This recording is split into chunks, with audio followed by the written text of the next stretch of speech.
Hello, hello, hello.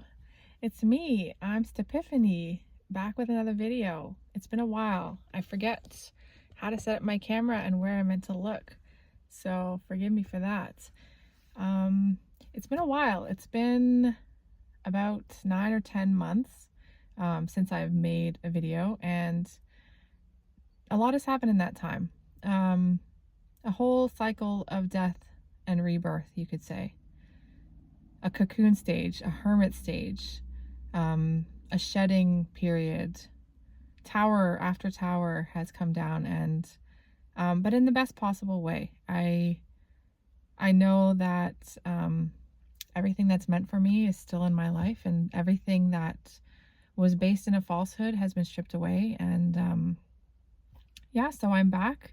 It's funny because the last video I made, I think I was talking about the quantum realm, or that I anticipated my next video would be talking about the quantum realm. And as it turns out, I actually just, like Ant-Man, right? I was zapped down into the quantum realm and lost for a while down there. But it's been an incredible journey. Been living in New Zealand now for about a year and a half.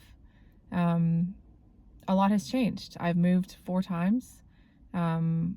My son, who I thought I would be homeschooling, is now in preschool and loving it. I'm embracing a new path, a new single parenting journey, which has just begun for me. But it's just, everything has aligned the way that I know that it was meant to. And that includes making these videos. And I mean, I'm still not great at this. I still have some social anxiety that I'm working through. I have some nervousness.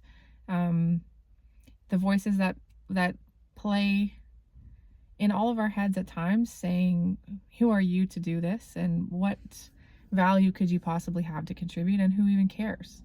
That's just the nature of it. And part of the journey and part of the process of unbecoming and of letting go and rebuilding yourself anew is just realizing that, yeah, maybe no one cares, and maybe that's the best thing, because whatever happens, no one cares. You know, if you fail, good. If you succeed, amazing. The only thing that matters is yourself, how you feel about yourself, how you feel about what you are striving to work towards. And you know, whether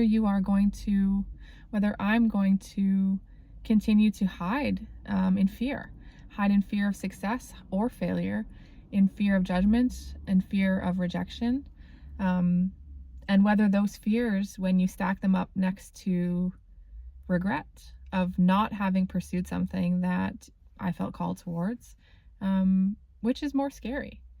And I hope that that's something that everyone can relate to. I know that it is. And so part of why I feel called to come back, it's not that I have quit or gave up or anything. I just, another big lesson that I think is vastly relatable in this time is really learning when and where to expend our energy. Our energy is finite, in a sense that you only have so many hours in the day. You only have so many ideas that you can put your time into. Obligations are always there. Chores are always there. People are always there to ask for something or to need, to share something in return, hopefully. But it's really been a process of coming back to the core of my own self, figuring out what I need as an individual, not just as a mother, not just as, a friend, or and here's where I am.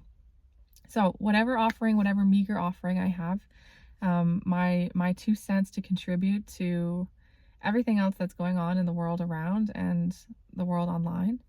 But I'm not afraid.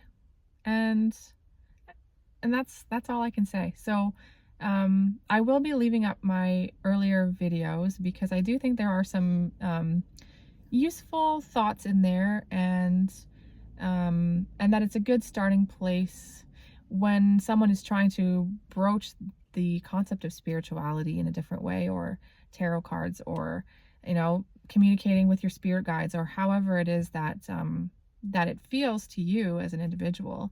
And I think that my original premise was still solid, in the sense that how much of spirituality can be based in logic and reason and rational thinking.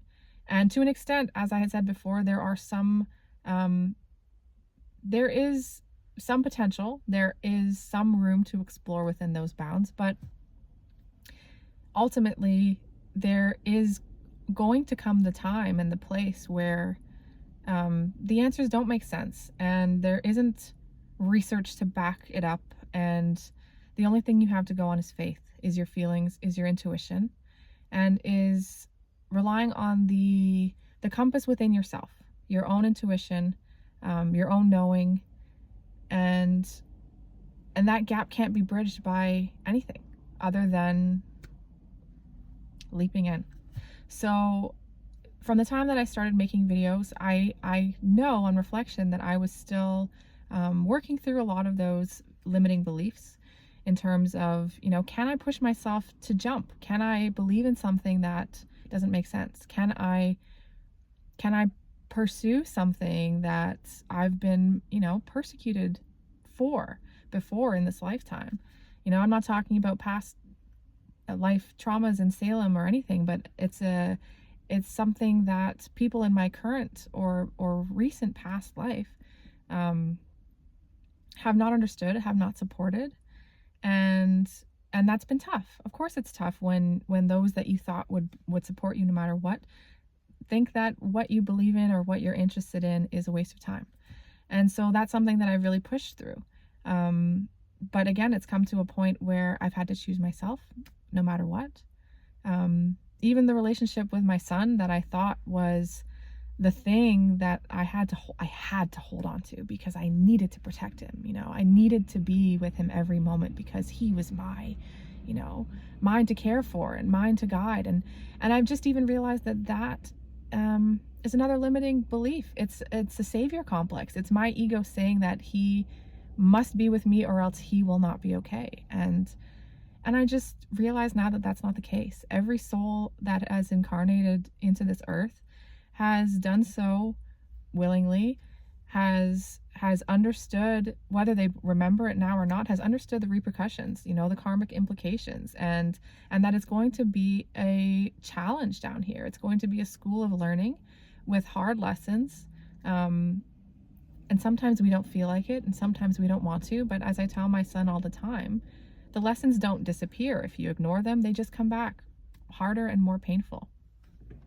So having released myself from the one thing I thought I never would have to let go of, and again, not to say that I don't love my son, and not to say that I'm not still committed to being his mother in every capacity, and his teacher and his guide, and so on. But I think I've also broken through that, the limiting belief that he needs me every second and every step of the way.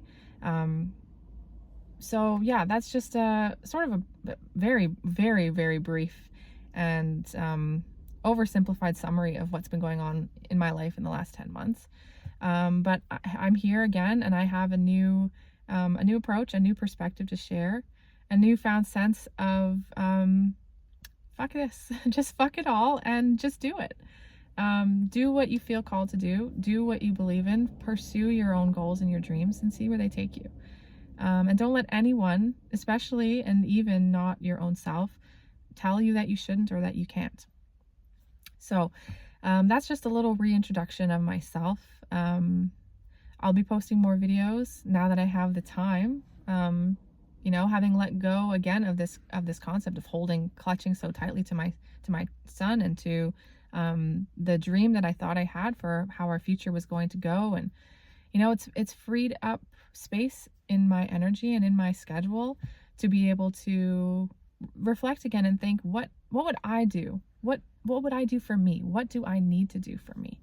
And So here I am, shuffling cards in my car in the parking lot of the Redwood Forest, a beautiful place to sit and to think and to be still and to meditate and breathe deeply and release trauma and fear. You know, the birds are just flying by. The sun is shining. It's a glorious day, and yeah, I'm feeling really good about it. So here I am. Here I am. I'm back. I'm new. I'm fresh, and I'm more me than I have ever felt before.